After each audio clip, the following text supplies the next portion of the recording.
responding after a tough loss, as tough of a loss as we've had since being here the other night in Norfolk. Put that right up there with maybe at GW and Fordham in the conference tournament. But really, it's hard, but really proud of the resiliency of the group to come back and respond against a team that, again, we had a lot of respect for. They've taken Big East teams to overtime.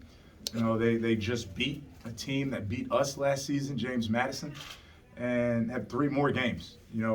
So just an incredibly tough group from a standpoint of how much they have to go through just to get to league play.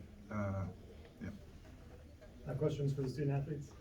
Devon, it just looked like from pretty much the jump that you guys were on, basically locked in offensively. What do you think was kind of key to that? Because it just seemed like things were flowing really, really well. I feel like we just had to come back and get back to ourselves. I know our loss against ODU hurt a lot of us, especially me, coach, and a lot of the guys. So just coming out with the right mindset and just getting after it.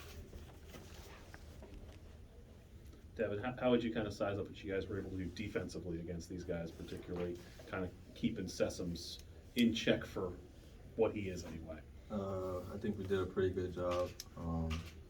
When we did scout and film, he was definitely on the top, so we just made sure we stayed locked in on him throughout the game.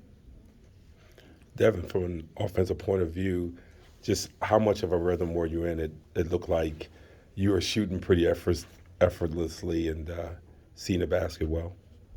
Yeah, I had a solid rhythm. My teammates found me, got me some easy, nice open looks, and then from there, everything just clicked. Anything else for the student athletes? Ask something similar on the defensive end. I mean, how much of a priority was that for you guys today, coming off the other day? It was really just sticking to what we do. We knew Sessoms could really score the ball, just containing him and keeping them from shooting 3. They had a lot of shooters on the floor, so just containing them, and that's what we did. Thanks, guys. Appreciate it.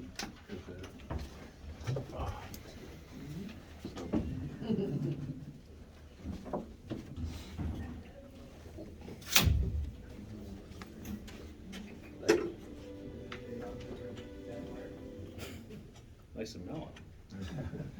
Kim, how would you kind of size up the last 48 hours and how you guys sort of regrouped? It was tough. That was tough. It was really tough to move on. And I hadn't, truthfully, and our staff did a great job in helping me.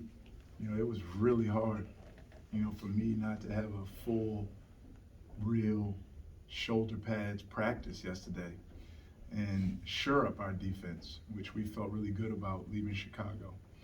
But you never want a team to beat you twice. And we had to move on. And most importantly, there were lessons learned from Old Dominion. And that will serve us better in the future. But the guys did respond, and we did eventually move on and had to play a team that we had a ton of respect for. I didn't expect this to be a game of this, for it to get out of hand the way it did. They present a lot of problems. But at the end of the day, we knew if our defense was good, that's all that matters. And that was the only focus. Defense, ball security, and paint production. What do you take away from a game like this for Devin as he continues his progress? It was good. It was off of a DMP. Mm-hmm. It gets to a point with young guys especially, you got to hammer your point home. Sometimes, Bob Knight used to say the bench is the best teacher. And he didn't play at Old Dominion. And I asked him on the drive back from Norfolk, I said, why didn't you play? Or what do you need to do to play? And he answered perfectly. He needs to be vocal and he needs to be aggressive. That's all I asked out of Devin Dinkins, to be vocal and be aggressive. Coach, now that the non-conference season is wrapping up or has wrapped up, did you feel like you've gotten out of it and learned enough about this team going into the conference season? Yeah, we're still learning. We're always learning day to day. But yeah, what we have learned is that we really like this group. We like the way it was constructed, and that because usually in my past, when you encounter a rough patch, you get like recruit crazy, right? You're like, I gotta find somebody. These aren't good. These guys aren't good enough. I haven't had that feeling one bit. Obviously, we never stop recruiting, but we really like and believe in all the pieces we have. It's been just about getting them better. We have a saying in our program, so what, now what? When things go good, so what, now what? When things aren't going the best, so what, now what? A lot of lessons to take from this 13-game schedule, just like every non-conference. You know, obviously we dropped a few in the Virgin Islands, you know, which, you know, and the other night was probably, you know, take us out of at-large contention, but that's okay. That's okay. It looks to be true throughout our league. You know, so we just have to get better every single day. And now it's time to compete for a championship. And now that you're moving on to the conference season, just as a coach, are there things that you've held back that you wait until the conference season gets here to kind of install or run? Or I'm not savvy enough of a coach to, you know, Coach Barnes used to do that some. I don't want to pull that out yet. No, we yeah, I mean, we have some wrinkles we can add to sets. You're always adding things, you know, but no, I mean, our stuff, as things change, you know, we'll get to look at, you know, there's an inventory of looked at what worked, what hasn't worked, lineups, you know, but no, it's just time to focus in and lock in and try to win every game.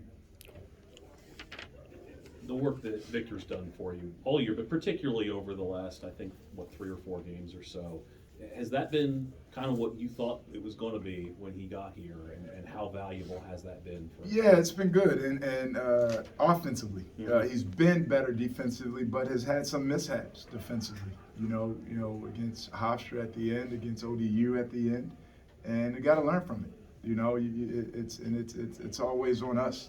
It's never. I take ownership and complete responsibility for every mishap. And I got to help him become a better defender in those times. I got to help his ball security at times. But, you know, the best teams, that blame and ownership is shared, right, by every single person in the program. And I feel like we're getting that. We have that. Anything else? Okay, thanks, Ken.